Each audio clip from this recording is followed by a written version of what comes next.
자, 바울이 4장 24절에서 새 사람을 입으라 이렇게 말씀하셨습니다. 자, 오늘 본문의 말씀 4장 25절부터 5장 2절까지의 말씀은 4장 24절에 언급한 새 사람을 입으라와 연결되어 있는 말씀입니다. 새 사람의 모습이 어떠해야 하는지를 25절부터 5장 2절까지 설명하고 있습니다. 새 사람을 입는다라는 말은 다른 말로 하면 옛사람을 벗어버리는 거죠. 이 새 사람을 입고 옛사람을 벗어버리는 것을 4장 1절의 말씀과 연결하면 부르심을 받은 일에 합당하게 행하는 것, 그것이 바로 옛사람을 벗어버리고 새 사람을 입는 겁니다. 바울은 새 사람의 모습을 두 가지로 설명했죠. 의라고 하는 것과 거룩함이라고 하는 것으로 설명했습니다. 새 사람이 어떤 사람이냐? 의라고 하는 관점에서 보면 하나님과 올바른 관계를 맺는 사람이죠. 하나님과 화목한 사람, 하나님과 좋은 관계를 맺는 사람이 새 사람입니다. 새 사람. 거룩이라는 관점에서 보면요, 거룩은 세상으로부터의 분리입니다. 그래서 새 사람은 세상의 욕심이나 방식을 따르지 않고 하나님의 질서를 따르는 사람이 새 사람입니다. 그러니까 새 사람을 하나님의 관점에서 보면 하나님과 관계 잘 맺는 사람이 새 사람이고, 세상의 관점에서 보면 세상으로부터 자신을 분리해서 거룩한 삶을 유지하는 것, 이것이 바로 새 사람이라고 하는 거죠. 반대로 말하면 옛사람은 어떤 거겠어요? 하나님을 무시해. 하나님과 사이가 너무 안 좋아요. 하나님의 말씀에도 그냥 콧방귀 끼고 이렇게 하는 사람. 세상의 방식을 따르고 세상의 방식대로 사는 사람. 이런 사람들은 교회를 다닌다고 해도 여전히 그들이 옛사람이라고 하는 거죠. 이 4장 24절에서 새 사람과 옛사람을 의와 거룩이라는 관점에서 설명을 했습니다. 그리고 나서 바울이 조금 더 자세하게 설명을 해요. 거룩이라는 관점에서 우리가 세상으로부터 버려야 될 것이 무엇인지를 네 가지를 설명하고요. 의라고 하는 관점에서 하나님으로부터 우리가 닮고 하나님과 좋은 관계를 맺기 위해서 우리가 가져야 될 두 가지가 무엇인지를 설명합니다. 4장 25절부터 32절까지는 버려야 될, 우리가 새 사람으로서 반드시 버려야 될 네 가지. 그리고 31절까지 그렇고요. 4장 32절부터 5장 2절까지는 하나님과의 관계에서 반드시 우리가 가져야 될 두 가지. 이렇게 해서 총 6가지를 설명합니다. 자, 6가지이기 때문에 제가 이걸 다 설명을 해야 돼요, 오늘 설교 시간에. 그러나 길게는 안 합니다. 길게 안 하고. 자, 그런데 이렇게 이제 본문이 딱 정해져 가지고 첫 번째부터 6번째까지 하면 여러분들이 듣기는 좀 편할 수 있습니다. 그런데 세 번째 정도 들으면 6번째에 끝나는데 언제 끝나나 이렇게 될 수 있어요. 좀 지루할 수가 있어요. 첫 번째, 두 번째, 세 번째 이렇게 되면. 자, 그러나 오래 하지 않을 거니까 걱정하지 마시고, 자, 거룩의 관점에서 세상과 구별해야 될 것으로 바울이 네 가지를 얘기해요. 거짓, 화, 도둑질, 더러운 말. 이건 버려야 된다. 의의 관점에서 하나님을 닮고 예수 그리스도를 닮아야 되는 두 가지를 말합니다. 첫 번째는 용서, 두 번째는 사랑입니다.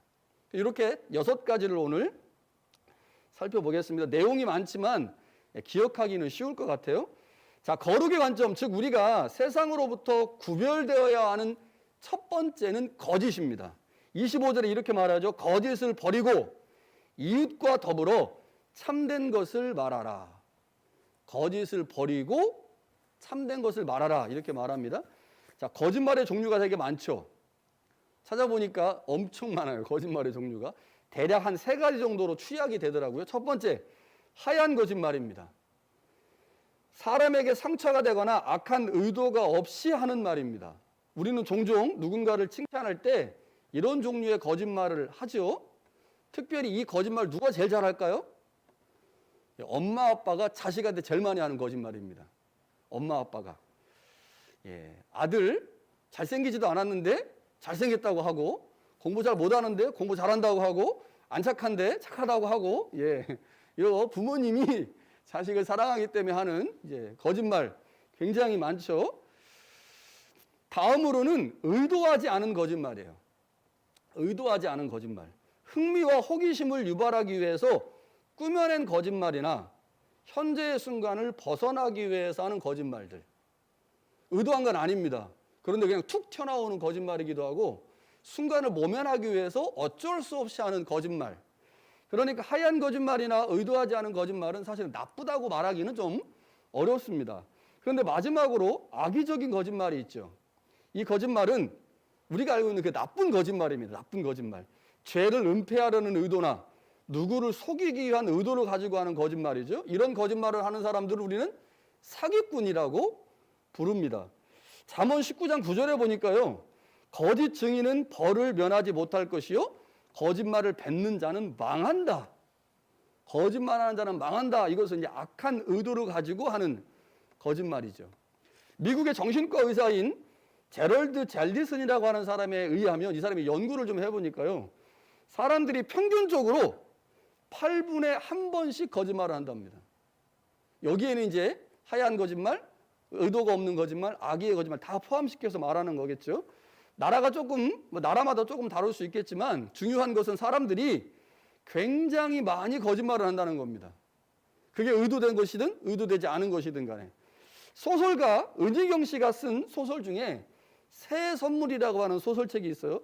이 소설책에서 이 작가가 우리의 언어 습관이 거짓말에 상당히 의존되어 있다라고 하는 말들을 하면서요. 인간은 본성적으로 늘 자기를 방어하려고 하기 때문에 자기 이익을 챙기는데 굉장히 빠르다는 거죠. 자기를 방어하고 또 자기의 이익을 챙기려고 하는 게 인간의 기본적인 본성이라는 겁니다. 이런 과정에서 자기의 이익을 챙기고 자기를 보호하려면 자연스럽게 나오는 게 뭐냐? 거짓말이라는 거예요. 나를 보호하기 위해서, 이익을 챙기기 위해서. 그런 것 같아요, 실제로. 그래서 거짓말이라고 하는 것이 처음에는 그럴 수밖에 없는 상황에서 별로 대수롭지 않게 시작을 하죠. 그런데 어떤 거짓말인 경우에는 그것이 대수롭지 않게 시작했는데 거짓말이 거짓말을 낳고 거짓말이 거짓말을 낳으면서 마지막에 가면 수습이 안 되는 정도의 거짓말이 되는 경우들이 많습니다. 결국 거짓말이 드러나게 되죠. 근데 이 거짓말의 문제가 뭐냐? 바울이 왜 옛사람의 모습인 거짓말을 버려야 되느냐라고 말하냐면 거짓말의 결과가 관계를 파괴하기 때문에 그렇습니다. 그래서 25절 끝부분에 보면 이렇게 돼 있어요. 우리가 서로 지체가 됨이라. 무슨 말이겠습니까? 거짓말을 하게 되면 우리가 분명 지체인데 그 지체됨이 파괴된다는 겁니다. 왜냐하면 지체는 신뢰와 의존의 관계로 묶여 있는 거거든요. 그런데 관계가 깨지니 당연히 지체됨이 파괴되고 공동체, 그 사람이 속해 있는 거짓말하는 사람이 속해 있는 공동체가 깨진다는 거죠. 이것이 옛사람의 모습이라고 바울은 지적을 합니다. 거짓말로 인해 서로가 신뢰를 잃어버리게 되면 자연스럽게 공동체는 하나됨을 상실하게 되고 결국 그가 교회에 속했든 가정에 속했든 아니면 회사에 속했든 어느 곳에 속해 있든 간에 그 사람이 속해 있는 그곳은 하나됨을 이루지 못하게 되는 거죠. 이게 옛사람의 모습이다. 그래서 우리가 가급적이면 거짓말하지 않으려고 해야 되는데 여기서 거짓말하지 않아야 되는 거짓말의 핵심은 악의적 거짓말입니다. 여러분 저를 보셨을 때 제가 하나도 안 잘생겼는데도 그냥 거짓말 해주셔야 돼요. 아, 목사님 오늘 너무 멋있습니다. 괜찮습니다. 이런 거짓말은 그냥 괜찮아요. 네. 그냥 나도 모르는 사이에 그냥 무심결에 툭 나오는 거짓말 있잖아요. 보면 알거든. 아들이 무슨 잘못을 했어. 딱 보고 있어요. 근데 아들이 뭔가를 딱 얘기했어. 보니까 거짓말인지 알죠. 근데 걔가 그 상황을 모면하기 위해서 어쩔 수 없이 하는 거짓말인 거 알잖아요. 이런 건 괜찮습니다. 그런데 누구를 속이기 위해서, 누구를 등쳐먹으려고 이런 거짓말 하게 되면 결국 그것이 공동체 전체의 하나됨을 파괴한다는 거죠. 그래서 누군가에게 솔직하게, 바르게 이제 접근하고 대화해야 하죠. 두 번째는요, 우리가 세상으로부터 구별되는 두 번째는 화입니다. 화. 성경은 분이라고 번역되어 있어요. 분. 분을 내어도 죄를 짓지 말라. 이게 재밌어요. 분을 내는 건 괜찮다는 거예요. 그러나 그 분이 죄까지 가면 안 된다. 이런 표현입니다. 분을 내어도 좋은데 죄는 짓지 마라. 이런 표현이죠. 여러분, 화를 내는 것 자체가 죄가 아닙니다. 세상에는 중립적인 게 되게 많죠. 그런데 이 화도 사실은 중립적인 겁니다. 어떤 경우에는요, 화를 내지 않는 것이 죄가 될 수 있습니다. 어떤 경우일까요? 불의가 만연해요. 불의가 만연해. 공의와 정의가 상실됐어요. 불의가 만연한데 그 불의를 보고 화내지 않고 분내지 않고 침묵하고 있다면 그것이 바로 죄입니다. 그러니까 화내지 마라. 목사님 화내지 마세요. 화 안 내야죠. 그런데 화내는 것 자체가 죄는 아니라는 거죠. 여러분, 구약의 예언서들을 보면요, 예언자들이 얼마나 화를 많이 내는지 모릅니다. 불의를 행하는 지도자들을 향해 엄청나게 화를 내요. 예수님은 어떻습니까? 예수님은요, 뭐 독사의 새끼들아, 뭐 마귀 새끼들아부터 해가지고 예수님이 얼마나 많은 독서를 날리셨는지 모릅니다. 성서를 읽어보면 예수님이 굉장히 화를 많이 내시죠. 그러나 예수님의 화를 죄라고 말하지 않습니다. 왜냐하면 불의에 대한 지적이거든요. 여러분, 불의에 대해서 지적하지 않는 것이 죄입니다. 그런데 바울이 여기서 화를 내되 죄까지는 가게 하지 말아라고 말하는 이유가 있어요. 무슨 말이냐? 여러분, 화를 내잖아요? 그럼 누군가에 대해서 화가 났어. 막 제가 가람이에 대해서 화가 났어요. 이번 주에 한국 간대요. 화가 나. 막 너만 가 왜? 나도 가고 싶은데. 가람이 한국 가서 한 달 동안 그러면 엔지니어는 누가 해? 그러니까 가람이 보니까 막 여기서 화가 막 나는 거. 그럼 어떻게 될까요? 화만 나고 끝나면 되는데 화 나고 나서도 예배 끝나고 가람이를 보면 가람이 너무 사랑스럽잖아요. 가람아 사랑스럽다 이렇게 해야 되는데 화가 났는데 그 화의 마음이 막 커지면서 미움이 생기는 미움이. 여러분, 화가 미움으로 가면 죄로 갑니다. 화가 미움으로 가면 죄가 돼요. 제 아들이 무슨 일을 했어요? 화가 날 때가 있어요. 막 화를 내요. 그래서 좀 있다가 걔도 풀이 죽고 막 기가 죽어 있을 거 아니에요. 그러면 이제 아들한테 얘기하죠. 아빠가 너를 미워해서 한 게 아니다. 아까 화내서 미안하다. 라고 얘기해요. 그러니까 화를 내는 거하고 미워하는 거는 다른 문제거든요. 그런데 화가 미움으로 연결되면 그 미움이 곧 뭐가 돼요? 죄가 됩니다. 그러니까 화하고 죄하고 중간에 뭐가 있어요? 미움이라는 게 있거든요. 이 미움의 단계로 가지 않도록 바울이 말하기를 화가 났을지라도 해를 넘기면 안 됩니다. 그날을 넘기면 그 마음에 화가 미움으로 연결되거든요. 그 미움으로 연결되는 시간들을 줄여야 된다는 거죠. 그렇게 화가 미움으로 발전하게 되면 그 안에, 마음 안에 이 미움을 누가 틈타냐면 마귀가 틈탄다는 거죠. 마귀가 틈을 타서 그 분을 미움으로, 그리고 그 미움으로 그 사람을 살인하게 하거나 그 사람에 대한 적대적 감정을 갖게 해서 그 사람을 무너지게 한다는 거죠. 그래서 바울이 우리에게 말하기를 27절에 마귀에게 틈을 주지 말라 이렇게 말하는 거죠. 여러분, 화낼 수 있습니다. 불의를 보고 화낼 수도 있고 누군가를 향해서 내 마음이 상해서 화를 낼 수 있어요. 그러나 그 화가 절대로 미움까지 가지 않도록 해야 된다. 미움으로 하게 되면 그 미움을 이용해서 마귀가 우리를 공격한다는 거죠. 여러분, 옛사람의 모습과 새사람의 모습을 바울이 지금 이 분이라고 하는 걸 통해서 설명하고 있습니다. 세 번째는, 우리가 세상으로부터 구별되어야 되는 세 번째는 도둑질입니다. 도둑질. 자, 28절에 다시 도둑질하지 말고 가난한 자를 구제할 수 있도록 자기 손으로 수고하여 선한 일을 해라 이렇게 말합니다. 자, 일반적으로 도둑질은 수고하지 않고 열매를 얻으려고 하는 마음에 생긴 거죠. 이게 현대인들의 도둑질입니다. 수고하지 않고 열매를 얻으려고 하는 거예요. 그래서 오늘날 많은 현대 그리스도인들에게 적용하면 어떤 경우에도 우리는 수고하지 않고 요행을 부려서 무엇인가 얻으려면 안 된다. 이렇게 적용할 수 있겠죠. 수고하지 않고 얻는 것은 잘못된 겁니다. 도둑질이죠. 자, 그래서 성경은 이렇게 말해요. 사람이 무엇으로 심든지 그대로 거둔다. 심고 거두려고 해야지 심지도 않고 거두는 것은 잘못된 거다. 이렇게 이해하는 게 오늘 우리가 이해하고 있는 도둑질입니다. 자, 그런데 이 성경의 말씀에 나온 이 도둑질은 좀 다른 것 같아요. 제가 이제 석사 논문을 쓸 때 어니스트 베스트라고 하는 사람의 그 책들을 많이 봤습니다. 이 사람이 이제 번역된 책이 별로 없기 때문에 이제 원서로 주로 봤는데, 이 어니스트 베스트라고 하는 신약 성서학자가 요 단락을 주석하면서 이런 얘기를 해요. 도둑질한 사람이 이 당시에 일용직 노동자들이었다는 겁니다. 일용직 노동자들은 매우 임금이 낮기 때문에 가족 부양에 어려움을 겪을 때가 되게 많았다는 거예요.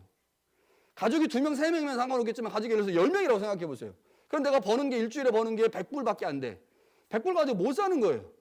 그러면 그 100불로 못 살기 때문에 많은 일용직 노동자들이 자신의 가족을 부양하려고 남의 것을 훔치는 경우들이 있었다는 거죠. 그래서 여기서 도둑질한 사람은 그 당시에 자신의 가족의 생계를 위해서 어쩔 수 없이 한 도둑질이다라고 이야기를 합니다.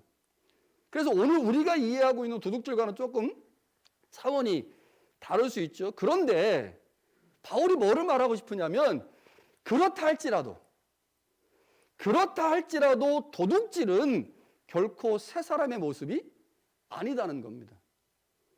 가족의 생계 때문에 무엇인가를 도둑질해야 되는 거, 그건 다른 사람들, 일반적으로 세상 사람들이 다 하는 방식이에요.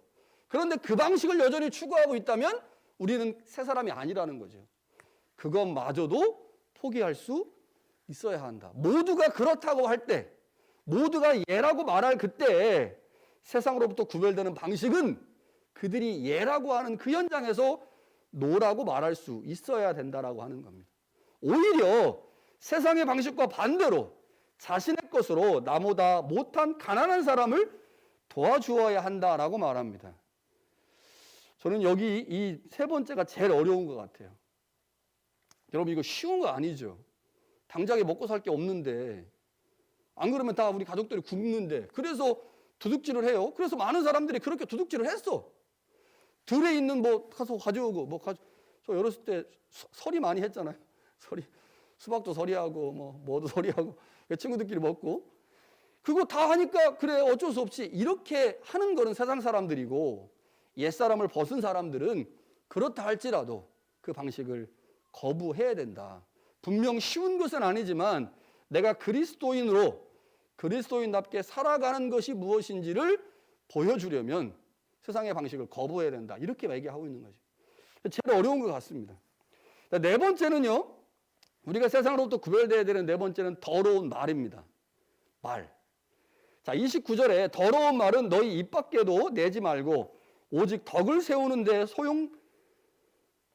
잘못 쓴 것 같으네. 소용되는 대로 선한 말을 하여 듣는 자들에게 은혜를 끼치게 하라. 자, 너희 입 밖에 더러운 말을 내지 마라. 이렇게 얘기합니다. 자, 말은 대단한 위력을 갖고 있어요. 자, 우리가 하나님을 닮았기 때문입니다. 하나님의 말씀은 능력이 있잖아요. 그래서 그 말씀이 선포되는 곳에 그 말씀대로 되어지는 역사들이 있는데, 우리가 하나님을 닮았기 때문에 우리가 하는 말도 굉장히 능력이 있습니다. 제가 세순교회 처음에 왔을 때 이 세순교회에서 그걸 했더라고요. 제가 오기 전에 에녹이가 이제 주도해가지고 음식에다가 음식을 2개 넣고 한쪽에는 막 욕하고 저주하고 한쪽은 그냥 착하다 이쁘다 그랬는데, 한쪽은 곰팡이가 엄청 폈는데 한쪽은 곰팡이 별로 안 폈어요. 이상하더라고요. 그러니까 똑같은 건데 저주의 말을 받은 병 쪽에서는 곰팡이가 많이 폈고, 그렇지 않은 쪽에서는 곰팡이가 별로 덜 피는. 이게 이제 사람의 말이 가지고 있는 능력이죠. 여러분, 우리가 하는 말 한마디가 사람을 살리기도 하고 죽이기도 합니다. 이거 많이 경험하잖아요. 누군가의 말 한마디가 나에게 힘이 되기도 하고 상처가 되기도 했다는 것을 경험했다면, 내가 하는 말 한마디가 누구에게 힘이 되기도 하고 상처가 되기도 한다는 사실을 기억해야 되겠죠. 똑같은 거거든요. 역지사지란 말 있지 않습니까? 역지사지. 내가 어떤 사람, 목사님 오늘 너무 설교가 은혜스럽습니다. 그럼 제가 집에 가서 얼마나 기쁘겠어요? 안 그런 날, 목사님 설교를 무슨 그따위로 합니까? 그럼 제가 집에 가가지고요, 밥도 못 먹어요. 잠도 못 자, 막 하루 종일. 설교를 내가 이렇게밖에 못했을까? 이렇게. 그러니까 한 사람의 말이 살리기도 하고 죽이기도 하는 걸 우리가 경험한단 말이에요. 그러면 내가 하는 말이 누군가에게 똑같이 살리기도 하고 죽이기도 한다는 사실들을 기억해야 되겠죠. 그러면 가급적이면 상처 주는 말보다는 누군가를 위로하고 격려하는 말을 해야 될 겁니다. 야고보서에 보니까요, 세상에서 가장 통제하기 어려운 것이 사람의 혀라고 말합니다. 혀라고 하는 것이 얼마나 통제하기 어려운지. 대단한 놈이죠. 자, 그런데 제가 고등학교 때 이런 경험들을 했어요. 제가 이제 고등학교 1학년 때 제가 집이 서천입니다. 서천, 충청남도 서천. 그러니까 대전으로 이제 고등학교를 왔어요. 대전으로 고등학교를 와서 하숙을 했는데 6개월 정도 하숙집에 있었는데 그 집이 너무 이상해가지고 다른 하숙집으로 옮겼습니다. 옮겼는데 그 하숙집에 가니까 3학년 형이 3명이 있었어요. 3학년 형이. 그리고 저를 포함해서 1학년이 5명 있었습니다. 그러니까 3학년 형들은 이제 뭐 2년밖에 차이 안 나지만 굉장히 우러러 볼 존재잖아요. 3학년이니까 1학년의 입장에서는. 그래서 3학년 형들은 이제 잘 모시고 1학년들 5명끼리 모여서 종종 놀기도 하고 했는데 뭐 지금도 그렇지만 그 당시에 제가 고등학교를 다닐 때에도 욕을 굉장히 많이 했습니다. 학생들 사이에서. 제가 이제 대전에 명석고를 나왔는데 우리 박석훈 집사가 명석고입니다. 고등학교 후배예요. 고등학교 후배. 자, 그런데 욕을 되게 많이 했거든요. 욕을 되게 많이 했는데 고등학교 1학년 여름방학 그러니까 이제 하숙집에 가서 얼마 안 있다가 이제 그 수련회를 갔는데 수련회를 가가지고 소위 은혜라는 걸 받았어요. 은혜. 뭘 받았냐? 방언을 받았습니다. 고등학교 1학년 때. 근데 제가 신기했어요. 방언을 하고 나니까 욕이 안 나오는 거예요. 욕이. 신기하대요. 그거 진짜. 그전에는 뭐 말할 때마다 우리 여기 애들 막 그런 것좀 저도 한국에 있을 때 말할 때마다 입에 달잖아요. 막 계속 나 더러운 말도 막 XX 막 이렇게 말을 하는데 수련회 가서 방언 받고 나니까 신기하게 욕이 안 나오는 거예요. 그러니까 그거를 저도 놀랬지만 같이 하숙을 하던 애들도 놀랬습니다. 제가 방학 끝나고 오더니 욕을 안 하네? 그래서 제가 이제 욕을 안 하는 것뿐만 아니라 야, 우리의 입을 좀 정화시키자. 그래서 제가 이제 우리 고등학교 1학년 5명, 절반에 4명이죠. 내모님한테 야, 우리 욕하지 말고 바른 말을 좀 쓰자. 그래가지고 제가 6개월 동안 계속 친구들한테 우리 욕하지 말고 바른 말 쓰자. 이렇게 했습니다. 신기하더라고요. 그러니까 우리의 혀를 야고보서는 가장 통제하기 어려운 거라고 말하는데 제가 그때 경험한 게 우리의 혀는 오직 성령으로만 통제가 되는구나. 성령이 우리의 혀를 통제할 수 있는 분이구나라는 사실 그때 제가 알았습니다. 신기했어요. 여러분 나중에 어른 되시고 방언 받으신 분들은 모를 겁니다. 그래서 제가 생각할 때 우리 고등학교 친구들 여기에는 이제 별로 요금을 안 하지만 중고등학교 때 방언 받는 게 굉장히 중요하다고 생각해요. 저는 제가 받아보니까 그렇습니다. 자, 바울이 지금 4가지를 얘기했습니다. 우리가 버려야 될 것 4가지. 거짓말, 화가 죄로 이어지는 것, 그 다음에 도둑질, 그 다음에 더러운 말. 이 4가지를 버려야 된다라고 말한 다음에 30절에 성령에 관해서 언급합니다. 이게 중요해요. 30절에 뭐라고 말합니까? 하나님의 성령을 근심하게 하지 말라. 그 안에서 너희가 구원의 날까지 인치심을 받았느니라. 그러니까 우리가 그리스도를 믿음으로 말미암아 옛사람을 벗어버리고 새 사람이 됐잖아요. 새 사람이 됐어. 그런데 새 사람을 입으라라고 하는 표현을 통해서 내가 새 사람이 됐지만 그 새 사람을 지켜내야 된다는 거죠. 계속해서 내가 새 옷을 갈아입는 것처럼 새 사람을 계속해서 지켜내야 돼요. 안 그러면 우리의 육신의 한계 때문에 옛사람으로 금방 돌아가 버려요. 금방 돌아가요. 왔다가 또 돌아가고 또 돌아가고 계속 돌아갑니다. 그런데 우리가 이렇게 새 사람으로 옛사람을 벗어버렸고 그래서 새 사람을 유지하는 가장 중요한 방법이 뭐냐? 우리 안에 계신 성령을 근심하게 하지 않는 거라는 거죠. 성령이 그 일을 도우시거든요. 우리 안에서, 우리 마음 안에서. 그래서 성령을 의지하고 성령의 도우심을 구하면 우리의 육체의 한계 때문에 옛사람으로 돌아가려고 하는 그 순간 그때 우리 안에 계신 성령께서 우리를 도우신다는 거죠. 그러니까 성령의 도우심을 구하고 성령께 기도하고 성령을 의지하면 성령이 우리가 새로운 부활체를 입기 전까지 우리를 지속적으로 도우신다는 겁니다. 그래서 30절에 성령에 관한 이야기를 하죠. 그리고 나서 31절에 앞에 이야기했던 것을 다시 한번 반복해서 얘기합니다. 이게 바울이 서신서를 쓰면서 굉장히 이제 반복을 많이 하기 때문에 자, 그리고 나서 이제 바울이요. 처음에 지금까지 얘기한 거는 4가지가 다 뭐의 관점이에요? 거룩의 관점입니다. 거룩이라는 건 세상과 구별되는 거잖아요. 어떻게 우리가 세상과 구별돼야 되느냐? 이 네 가지는 반드시 구별돼야 된다라고 말을 했고, 앞에서 얘기한 의의 관점. 그러면 하나님과는 어떤 관계를 맺어야 되느냐? 세 사람이 하나님과 좋은 관계를 맺어야 되는데 그 하나님과 어떤 관계를 맺어야 되느냐를 두 가지로 설명해요. 첫 번째는 용서입니다. 용서. 32절에 보니까 서로 친절하게 하며 불쌍히 여기며 서로 용서하기를 하나님이 그리스도 안에서 너희를 용서하신과 같이 하라라고 말합니다. 우리가 누군가를 용서할 수 있는 근거는 우리가 용서받은 사람이라는 사실을 아는 겁니다. 내가 용서받았기 때문에 누군가를 용서할 수 있는 거예요. 이 용서받은 것에 대한 경험이 없으면 누군가를 용서하기가 굉장히 어렵습니다. 자, 하나님을 한번 생각해 볼까요? 여러분, 하나님께서 우리를 용서하시는 것이 쉬웠을까? 어떻습니까? 하나님이니까 뭐 다 하실 수 있잖아. 그러니까 우리가 어떤 죄를 져도 이스라엘이 막 우상 숭배하고 막 하나님 막 안 섬기고 막 바알 섬기고 막 뭐 돈 좋아하고 막 그렇게 진짜 죄송합니다. 이렇게 난장패를 폈어요, 이스라엘이. 그런데 그들을 보고 하나님이 그래 용서해 줄게 이런 거 부르면서 야, 하나님은 역시 하나님이야. 야, 하나님 참 용서 쉽네? 그럴까요? 아니요. 절대 하나님 용서 쉽지 않습니다. 여러분, 구약 성경 보세요. 하나님의 진노가 얼마나 대단한지, 이방인들을 향한 하나님의 진노가 얼마나 대단한지, 하나님이 얼마나 사람들을 무차별하게 죽이는지 구약 성경에 보면 나와요. 하나님의 공의와 정의는요 실로 대단합니다. 그래서 그 공의와 정의에 부합하지 않는 사람들은 무차별적으로 하나님이 죽이시고 심판하십니다. 여러분, 그런데 하나님 우리를 용서하셨어요. 그 용서가 쉬운 걸까요? 아니요. 절대 쉬운 거 아닙니다. 하나님의 원칙이 있어요. 법이 있고 그 원칙과 법에 맞춰서 누군가를 용서해야 되는데 그 용서 안에 우리가 그 법과 원칙이 안 맞으면 하나님 용서 안 하시거든요. 그런데 하나님이 용서하셨다는 겁니다. 왜요? 뭐라고 되어 있어요? 본문에? 하나님의 용서가 그리스도 안에서라고 되어 있죠.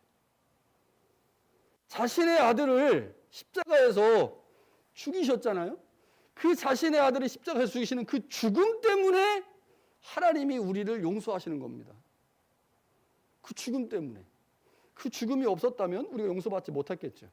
그래서 바울이 하나님이 그리스도 안에서 너희를 용서했다. 너희는 용서받을 수 없는데 그리스도의 십자가 사건 때문에 너희를 용서했으니 너희도 그렇게 용서하고 용납해야 된다. 예수 그리스도의 십자가 사건으로 볼 때 우리가 용서하지 못할 사람 한 사람도 없다는 거죠. 여러분, 이게 중요합니다. 이게 새 사람의 모습입니다. 누군가를 용서할 수 있는 것. 그게 새 사람의 모습입니다.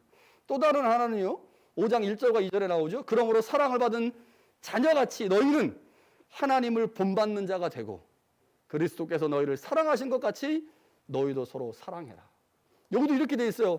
그리스도께서 너희를 사랑하신 것 같이. 여러분, 우리가 누군가를 사랑하는 거 너무너무 어렵죠. 그런데 사랑할 수 있는 근거가 있어요. 주님이 보여주셨거든요. 주님이 이렇게 사랑하면 된다라고 보여주셨죠. 그래서 그 주님의 방식대로 사랑하는 겁니다. 여러분, 우리가 부부 사이에서, 부모와 자녀 사이에서 서로 사랑한다고 하면서 싸우잖아요. 왜 싸워요? 사랑의 방식의 차이 때문에 그렇습니다.